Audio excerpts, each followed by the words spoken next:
പാലു ഓ എന്തുണ്ട് വിശേഷം? എന്ന് പറയുന്നത് കയ്യും ചൊറിയുന്നുണ്ടെണ്ണ. സ്കൂള് മാറിയോ? അതോ മാറ്റിയോ? അല്ല മാറി. മാറിയതാ? അവര് ടി സി തന്ന് വിട്ടോ മക്കളെ? വെറുതെ ഒരു ഇതിന് മാറി. ഏതിന്? ഒരു ചേഞ്ചിന്. ഇപ്പൊ Durga higher secondary school. Boys അവിടെ ബോയ്സ് ആണ്. അല്ല അവിടെ മിക്സഡാ. നല്ല കാര്യം, സ്കൂളുകൾ ഇങ്ങനെ മാറിക്കൊണ്ടേ ഇരിക്കട്ടെ. നല്ല പഠനം കിട്ടുന്ന നല്ല പഠനം കിട്ടുന്ന നല്ലതാ നല്ലതാ. ഉറപ്പിക്കാം. മക്കളെപ്പോ കൊച്ചി വരും? അല്ല ഇപ്പൊ ഇത് കൊച്ചിയല്ലേ. അല്ല സ്കൂള് മാറ്റിയേ. സ്കൂള് 1-2 വർഷത്തിൽ വരുമോ? പതുക്കെ പതുക്കെ അവിടുന്ന് വിട്ടു തുടങ്ങിയുള്ളൂ അല്ലേ? സാഹചര്യങ്ങൾ നോക്കിയിട്ട്. സാഹചര്യങ്ങൾ ശരി. അതൊക്കെ ഇനി തലശ്ശേരി വരും അല്ലേ? സാഹചര്യമൊക്കെ കണക്കിലെടുത്ത് നമുക്ക് അടുത്ത സ്കൂൾ മാറാം കേട്ടോ. കുഴപ്പമില്ല. നക്ഷത്രക്കുട്ടി എന്തൊക്കെയുണ്ട്? സുഖം. ഹൈറ്റ് വെച്ചോണ്ടേ വരുന്നല്ലോ. ഞാൻ പൊക്കം വയ്ക്കാൻ എന്താണ് ഒരു മരുന്ന് വല്ലതും കഴിക്കുന്നുണ്ടോ? ഭക്ഷണം മക്കളെ എന്തെങ്കിലും ഉണ്ടോ എനിക്ക് പറഞ്ഞു താടാ. ഒന്ന് പറഞ്ഞോട് കണ്ണാച്ചിക്ക്. ആ 5 അടി 3 ഇഞ്ച് കഷ്ടപ്പാടും ദുരിതവുക മക്കള് പറ. പിന്നെ ഞങ്ങളെന്താ പട്ടിണി കിടക്കാണ്? അത് പ്രത്യേകിച്ച് എന്തെങ്കിലും ചെയ്യുന്നുണ്ടെ പറയൂ. ഞാൻ കുശുമ്പ് മനസ്ഥിതി പാടില്ല കുഞ്ഞുങ്ങൾക്ക്. ഞാനൊന്നും ചെയ്യില്ല. ഫാമിലി ജീൻസ് ആണ്. ഫാമിലി ജീൻസ് അല്ലല്ലോ, ഇത് ഫ്രോക്ക് അല്ലേ? മക്കളെ ചക്കരെ ഇന്ന് അനുവിന്റെ അല്ല, ഇന്ന് അനുവിന്റെ ദിവസമല്ല. ബ്യൂട്ടിഫുൾ ആയിട്ടുണ്ട് മോളെ കേട്ടോ. ആ മഞ്ഞ വേഷവും. ഇതെന്താണ് മോളെ തൊപ്പി? എന്താണ് തൊപ്പി? അല്ലല്ലോ, ഹെയർ ബാൻഡ്. Very nice. അനിയത്തിന്ന് അടിച്ചു മാറ്റിയതാ. പിന്നെ കയ്യിലിട്ടിരിക്കുന്ന പൂവ് കുറിഞ്ചിയുടെ അടുത്ത് അടിച്ചു മാറ്റിയതെന്ന് പറഞ്ഞു.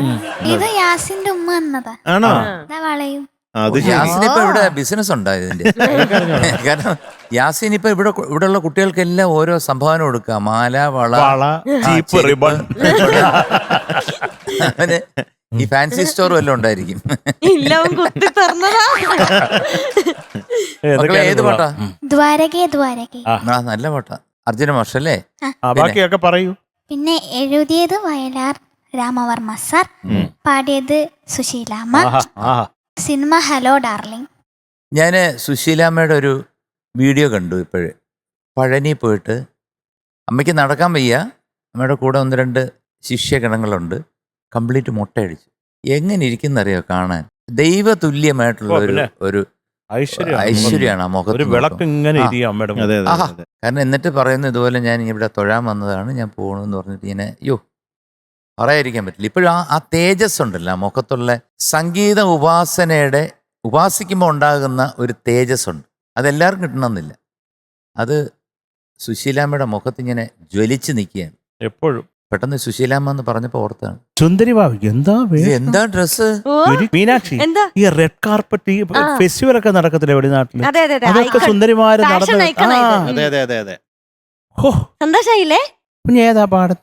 ഞാൻ ഇന്ന് കാണാമറയത്ത് എന്ന മൂവിയില് ബിച്ചു തിരുമല സാർ ലിറിക്സ് ചെയ്ത്, ശ്യാം സാർ മ്യൂസിക് ചെയ്ത, ജാനകിയമ്മ പാടിയ ഇല്ലീളം കിളി ചില്ലിമുളങ്ങ്. ഇത് ആരാണ് അഭിനയിച്ച് കലക്കിയിട്ടുള്ളത്? ശോഭനമ്മ. കണ്ടിട്ടുണ്ടോ ഇത് മക്കള്? അതിന്റെ വീഡിയോ കണ്ടിട്ടുണ്ട്. കാര്യം നിങ്ങൾ ഓരോ പാട്ട് പാടുമ്പോൾ അതിന്റെ എന്താണെന്ന് കണ്ടു കഴിഞ്ഞാൽ അത് കുറേയും കൂടെ നമുക്ക് ഇവിടെ കുറേയും കൂടെ അസാധ്യമായിട്ട് പെർഫോം ചെയ്യാൻ പറ്റും. അപ്പൊ എന്തൊക്കെയാണ് നല്ല രസമുള്ള പാട്ട്, ശ്യാം സാറിന്റെ പാട്ട് മക്കൾ അടിച്ച് പൊളിക്കും.